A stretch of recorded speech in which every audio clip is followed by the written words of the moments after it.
أعوذ بالله من الشيطان الرجيم.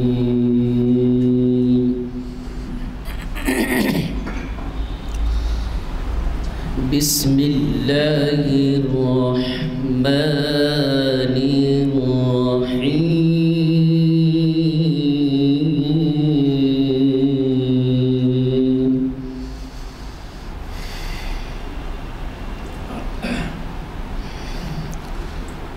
والعصر إن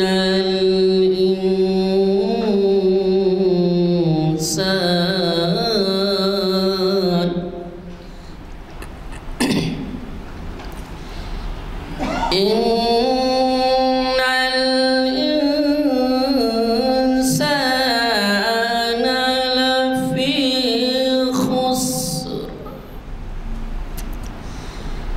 إلا الذين آمنوا وعملوا الصالحات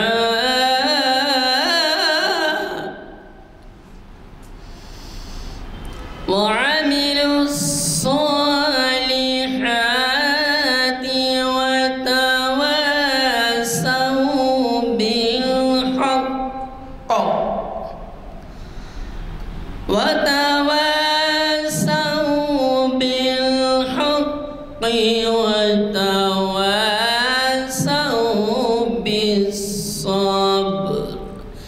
صدق الله العظيم. أعوذ بالله من الشيطان الرجيم. بسم الله الرحمن الرحيم. أفحسبتم إنما خلقناكم وإنكم إلينا لا ترجعون. صدق اللہ العظیم. برادران اکرام، یہ آیت سورہ مومنین کی 115ویں آیت ہے. اس کے اندر اللہ تعالیٰ فرماتے ہیں کہ انما خلقناکم عبثا، اے لوگو ہم نے تم کو یوں ہی پیدا نہیں کیا. کیا تم یہ بھول گئے کہ یا تم یہ خیال کرتے ہو کہ پھر تم کو لوٹ کر انکم علینا لا یرجعون، پھر تم کو پلٹ کے واپس نہیں آنا ہے؟ کیا تم یہ سمجھتے ہو؟ اللہ تعالیٰ اس آیت کے اندر متنبہ کرتا ہے انسان کو کہ دیکھو تمہاری خلقت، تمہاری پیدائش یوں ہی بے مقصد بیکار نہیں ہے، بلکہ تم کو ایک مقصد کے ساتھ، تم کو ایک خاص جو ہے یہ کرنے کے لیے، ایک خاص جو ہے نا مقصد کے لیے جو ہے تم کو پیدا کیا گیا ہے. ایک خاص مہم کے لیے تم کو پیدا کیا گیا ہے تاکہ اس مہم کو تم پورا کرو. اور وہ مہم ہے اللہ کے احکام کی دنیا میں، دنیا والوں میں تشہیر کرنا اور اس کے اوپر عمل پیدا کرنے کی ہدایت کرنا. یہ ہماری پیدائش کا مفہوم ہے. اور پھر جب اللہ تعالیٰ نے ہم کو پیدا کیا تو یوں ہی نہیں چھوڑ دیا، بلکہ ہماری رہنمائی کے لیے رسولوں کو بھیجا، کتابیں اتاری، اور ہر وقت جو ہے اللہ تعالیٰ انبیاء علیہ السلام کے ساتھ بزرگان دین کو ہمیں متنبہ کرنے کے لیے بھیجتا رہا. اور یہ سب ہونے کے بعد اللہ تعالیٰ فرماتا ہے کہ تم یہ مت بھولو کہ پھر تمہاری باس پرش نہیں ہوگی. تم کو جو کام تفویض کیا گیا ہے اس کے اوپر پوچھ گچھ نہیں ہوگی، بلکہ تم یاد رکھو کہ پھر تم کو ہمارے پاس ہی لوٹ کر آنا ہے جبکہ تمہارے تمام زندگی کے اعمال کا حساب دینا ہے. یہ آیت ہمیں اس طرح متوجہ کرتی ہے. اللہ تعالیٰ ہم سب کو ان آیتوں کو سمجھنے اور اس پر عمل کرنے کی توفیق نصیب عطا فرمائے. آج کے پروگرام کے بارے میں الحمدللہ آج محفل اقبال شناسی کی 1107ویں نشست جامع مسجد عالیہ گنج فاؤنڈری کے کانفرنس ہال میں بعد نماز عصر منعقد کی جا رہی ہے. اور آج 1 فروری 2023 ہے اور آج مخاطب کرنے والے ہی ہماری شہر کی جانی مانی شخصیت اور ہمارے لیے معروف شخصیت، شاعر اور مصنف